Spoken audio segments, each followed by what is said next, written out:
David actually slowed up a little bit. He's got more speed, and there's no denying it, and let Wes actually finish ahead of him, and it made his day. So I can imagine so. Well, he's just a delightful guy. They all are, but just a delightful guy. You spend a little time with him, and that's just a great story. That everybody goes out and finds these boats, and they become owners of them a few years, and then they restore them. He's had it his whole life. And nobody's having any more fun than him. Oh, no, not at all. And one of the nice things with him is he brought out a fellow by the name of Jack Hess, and if you're an old-time racer, you know Jack from the days that he used to race these things as well. Yep. We're trying to talk him into coming back out. I found a boat, and I'm just trying to talk him into it right now. He wants to, and I know he's apprehensive about it. But there's so much history here. It's like the water scamp. That belonged to a fellow by the name of Ben Lang when I was a kid. It was 2 blocks from where I lived. I was friends with his kids, and so all of a sudden I show up, and here it is. I worked for Eddie Carrollson for a number of years. It was after this boat, the Calypso, but that was one of Eddie's turning points as he built a career from strictly building outboards into doing inboard hydros and a lot of the pickle fork boats that he did later. So yeah, for me it's a real trip down memory lane, and it's neat to see somebody like Frank Schneider back in the boat that he drove before. Yeah, that's really something. It's great stuff. So where was home for you originally? I grew up in North Seattle, about 10 minutes from Green Lake, in the Shoreline area. So. Well, we couldn't have been too far apart because I was Roosevelt High School and Sandpoint guy. Well, and I went to Shorecrest. So yeah, we were competing against one another in sports. But one of these days, before we put the mic down, we're going to figure out what year we graduated from those. Yeah, I haven't graduated yet. I'm still working on that junior year thing. That was a bit. Join the club on that. The other neat thing for me is my dad was in the bearing business back in the 60s and 70s. And unbeknownst to me, he knew all the unlimited teams. We'd go for drives on Saturday, and we'd end up down at Rainier Beach, and there would be the Thriftway sitting in the water ready to go test. Well, how did you know about that? And so that was my connection to this. And I got started in '71 with the late Bob Gillum, and then met Fred Leland at that time, who was a friend of mine for 40-some years till he passed last year, and worked with Bob Miller and a bunch of other guys. So it's all come full circle for us, you know. And for me, walking into a meeting about 4 years ago and Don hollering out my name, I knew I was accepted as part of this group finally. So it's neat, and they're very accepting and very, very giving.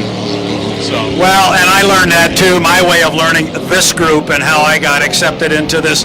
And I'm talking Region 10, Tacoma Inboard Racing Association. Jeff Bernard, Kip Brown came to me 5 years ago. Looks like they're saying that water's getting a little soupy. I saw a little hand motion there. He's feeling it. He's whining a little bit, but you know, these things they're not that nimble. And especially the guys that are driving the conventionals that are out there now. When you sit in the back, you get beat up real bad. You sit up front, it's a whole lot better ride. Now, back to what I was saying about Kip and Jeff cornered me 5 years ago and said they wanted me to come over and announce this event, and I turned them down, and I said, no, I'm not going to do it. Well, why not? Because I do other events. I said, well, I don't know the boats. I don't know the boats, and I don't know the people. I'd only done unlimited events to that point. And they said, that's okay, we'll give you a roster, we'll give you the boat colors, and I told them I'm colorblind. I tried every excuse I could to get out of it. And they finally said, no, you're coming, and I came over here, and to your point, and where I'm going with it is, I remember when I left, after we gave the awards away that first day, I said, I felt like I had 200 new best friends. Yeah, there's no doubt about it, and that's the way you're made to feel around here. And if you're not, we need to know about it. We really do. Absolutely. Because that's what this is about. We're not out there racing. We're putting on a show, and if you're not entertained by that show, then we haven't done our job. And that's what we've got to keep in mind. We're not racing. We can go fairly fast, but we've got to be careful. We don't have the protection that a canopy affords the other guys. And you know, when you see Kramer coming by, and he get knocked around pretty good. But that's the way it was in the day. And they went even harder back then. And you'd show up at a place like, any of the Region 10 races in that year, that vintage, and you're going to have 20 plus of those boats minimum in that class alone in 280.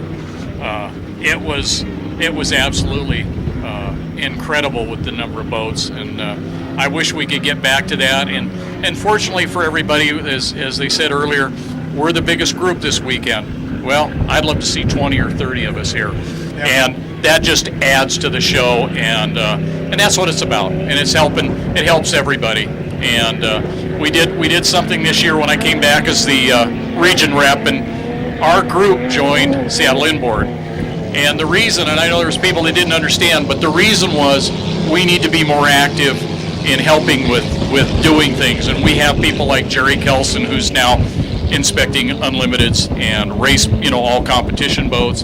We've got more help. We're going to be more visible. We need to be part of this region because we are a big part of it. We're not the only part of it. We're just a good part of it, and we need to help as much as we can and be a part of this to make it successful. Well, and you're doing a whale of a job, as I watched Steve come by one more time.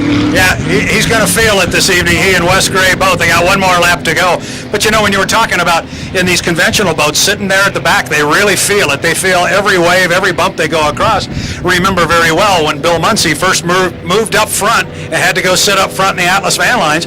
His big concern was, I can't feel the boat. I can't feel the water. It's an entirely different experience. No, and I know he used to talk about you've got to be able to see the engine, see the bow of the boat, watch the horizon. You've got to be able to feel it, and he didn't think you could do that up front. Well, he was proved wrong, and he did it himself. He proved himself wrong, but that's good, and that's the big evolution in the sport, because now we don't even talk about cab over hydroplanes. They all are. Everything is now. I wish somebody would get the gumption up to build something that had a conventional driver position, because I think it's still doable. It makes logistics for the driver a little tougher with the canopy and what you have to do that, but it would be fun to see and see the difference out there. But it's not happening at this point. We'll see where we go. It's like the Unlimiteds. It's time for a change.